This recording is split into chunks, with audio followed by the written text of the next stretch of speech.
ಲಘು ಗುರುಚರಿತ್ರೆ 4ನೇ ಅಧ್ಯಾಯ. ಹರಿ ಓಂ ಶ್ರೀ ಗುರುಭ್ಯೋ ನಮಃ. ಎಲೈ ಶಿಷ್ಯೋತ್ತಮನೇ ಕೇಳು. ಬ್ರಹ್ಮದೇವನು ಸೃಷ್ಟಿ ಕಾರ್ಯಕ್ಕೆ ಅನುಕೂಲವಾಗಲೆಂಬ ಉದ್ದೇಶದಿಂದ ಮೊದಲು ಅತ್ರಿ, ಮರೀಚಿಯೇ ಮುಂತಾದ 7 ಜನ ಮಾನಸ ಪುತ್ರರನ್ನು ನಿರ್ಮಿಸಿದನು.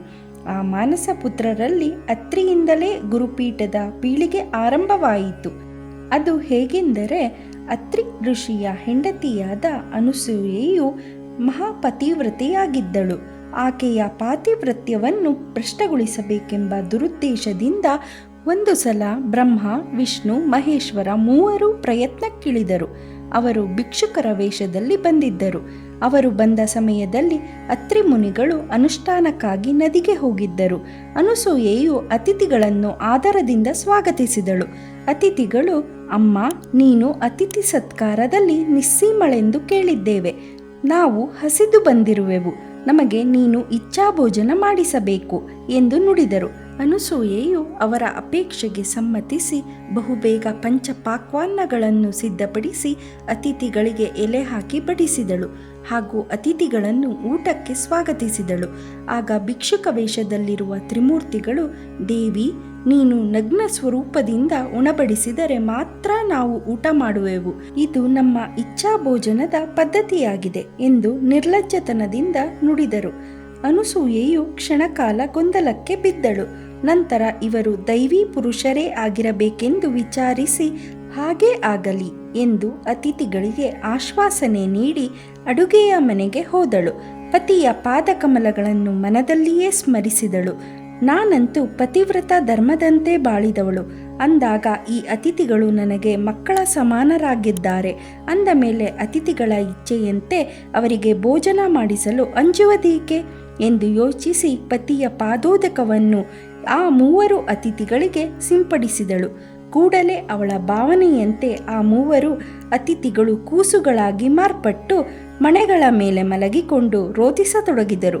ಆ ಮುದ್ದಾದ ಕೂಸುಗಳನ್ನು ನೋಡುತ್ತಲೇ ಅನಸೂಯೆಯ ಮಾತೃ ಹೃದಯವು ಉಕ್ಕಿ ಬಂದಿತು. ಅವಳ ಸ್ತನಗಳಿಂದ ಹಾಲು ಸುರಿಯತೊಡಗಿದವು. ಅವಳು ಪುತ್ರ ವಾತ್ಸಲ್ಯದಿಂದ ಮೂವರು ಮಕ್ಕಳನ್ನು ಎತ್ತಿಕೊಂಡು ಬೆತ್ತಲೆಯಾಗಿ ಅತಿಥಿಗಳ ಇಚ್ಛೆಯಂತೆ ಅವರಿಗೆ ಹೊಟ್ಟೆ ತುಂಬ ಹಾಲು ಕುಡಿಸಿದಳು. ನಂತರ ಬಟ್ಟೆಯುಟ್ಟು ಆ ಮಕ್ಕಳನ್ನು ತೊಟ್ಟಿಲಲ್ಲಿ ಹಾಕಿ ಜೋಗುಳ ಹಾಡತೊಡಗಿದಳು.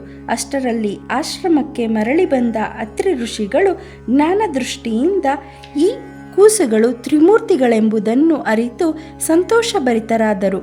ಹೆಂಡತಿಯನ್ನು ಕೊಂಡಾಡಿದರು ಮತ್ತು ಕೂಸುಗಳ ರೂಪದಲ್ಲಿರುವ ತ್ರಿಮೂರ್ತಿಗಳಿಗೆ ಸಾಷ್ಟಾಂಗ ನಮಸ್ಕಾರ ಮಾಡಿದರು. ಕೂಡಲೇ ಆ ಕೂಸುಗಳಿಗೆ ನಿಜರೂಪ ಲಭಿಸಿ ಅವರು ತ್ರಿಮೂರ್ತಿಗಳಾಗಿ ಸಂಪ್ರೀತರಾಗಿ, ಅಮ್ಮ, ನಿನ್ನ ಪಾತಿವ್ರತ್ಯದೆದುರು ನಾವು ಸೋತು ಕೂಸುಗಳಾದೆವು.